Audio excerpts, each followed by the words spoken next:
Enne Artur, sina tagasi. Kuidas otsing õnnestus? Otsing õnnestus hästi.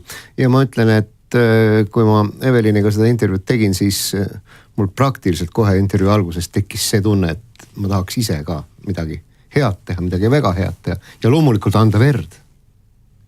See oli fantastiline. Siis oli õige tunne. Oli. Aga meie järgmine külaline on juba stuudios ja mina küsin nüüd nii, et 18 aastat on see vanuse piir, kui võib Eestis hakata verd andma doonoriks. Kas, ütleme sina, siis on kodune ja mõnus tunne. Kas sinuga, Ergo, oli nii, et sa hakkasid juba siis selle asjaga tegelema? Jaa, mina üldse mõtlesin doonorluse peale juba, ma arvan, et 16 aastalt. Mõtlesin, et tahaks ilgelt juba verd andma minna.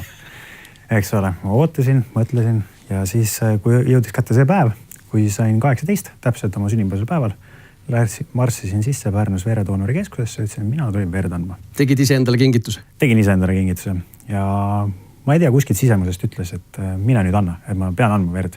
Ja siis, kui ma andsin esimest korda ära, siis tekkis selline kergendus või selline hea tunne. Ja see püsis umbes 2 nädalat. Et väga huvitav oli olla. No inimesed jõuavad alati heategudeni siis, kui mingi mõte või probleem neid puudutab või mingi moment. Sinu elus juhtus varsti olukord, kus sa vajasid ise verd? Jaa, see juhtus. Ma arvan, et ma olin siis kas 21 või 22 aastat vana. Ja olin kaitseväes ja ühe õppuse käigus, tegelikult see oli üldse selline tavaline päev. Hommikul oli selline natukene tunne oli küll, et midagi täna võib natuke nii minna. Käisid hommikul jooksmas, tegid trenni, käisin ujumas, läksime metsalaagrisse. Olin metsalaagris ja siis õhtul oli seal üks harjutus, rünnaku. Ja rünnaku käigus siis ennem seda, kui me läksime rünnakule, meile anti kätte lõhkepaketid. Need olid sellised imitatsioonivahendid, mis pidid siis imiteerima nagu käsigranaadi lõhkemist. Anti need kätte. Mina andsin meil kusjuures ajateenile edasi, ütlesin, et näed, sa pole visanud, eks ole, et jube äge on neid visata, et viska. Aga siis samas mingisugune tunne ütles, et äkki ta ei saa hakkama, kuna ta pole korralikult väljaõpet saanud, eks, et mina olen seda teinud juba, nii-öelda staarviskaja juba, eks. Et anna tagasi. Võtsin tagasi ja siis, kui läksime rünnakule, tegime selle oma harjutus ära ja siis pidin heitma selle granaadi nii-öelda. Ja siis, kui ma selle granaadi heitsin, õigemini ma ei jõudnudki heita, valmistasin ette seda. Seal pime oli ka, valmistasin ette, eemaldasin korgi koos splindiga kogemata koos. Ehk siis ta oli defektiga, väikese defektiga oli.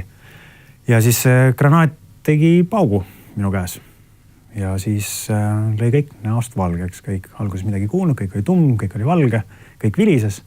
Ja siis, kui nägemine nii-öelda tagasi tuli, ehk siis pilt tuli ette tagasi, siis ma nägin, et mu käsi on ribadeks. Katkiselt tuli natukene verd, aga mitte väga palju siis. Ja siis ma lihtsalt võtsin ühe enda teise käe, panin siit, võtsin tugevalt kinni, mõtlesin, et imiteerin nii-öelda skutti. Siis ma tundsin ka, et näost tuleb verd ja põlv oli juba valus. Ja karjusin meedikut järgi. Ehk siis karjusin, meedik, palun tule siia. Ja mis seal muud ikka oli? Ega ma selle mõttes ikkagi teadvus säilis, et ma ei tahtnud ka oma sõduritele, ehk siis ajateenitest sõduritele, ma ei tahtnud jätta sellist muljet ka, et näed, et nõrk jaoelem või et näed, siin karjub, et valust ja siis ma ainult natukene ropendasin veidike, suurseid sõnu ja siis kirusin ja vandusin, et siin, miks see asi nii nüüd läks. Ja siis tuligi, meedik tuli ja seoti käsi kinni ja pani mahaigla poole teele. Granaat oli väikese defektiga. Nii juhtub. Et see oli selline õppegranaat. Ja siis edasine tee oli juba siis haiglasse ja kui ma haiglasse jõudsin, ma sain korralikult sain ikkagi morfiini valuvaiksti ka. Siis ma mäletan veel seda, et mul oli 2 küsimust oli arstile. Ehk siis, kui meil sealt remisaalis vastu võeti, reanimatsioonisaalis siis. Ütlesin, et öelge mulle, palju mul siis sõrmi läinud on, sest kui ma seal metsalaagris olin, kui ma küsisin meediku käest, siis kõik ütlesid, et kõik on alles, kõik on hästi, ära muretse. Ja siis, kui ma tundsin, et nägu oli ka verine, siis ma ütlesin, et palju nägu nagu kannata sai, siis ütlesin, et ei, kõik on hästi, siis ma teadsin, et nad valetavad.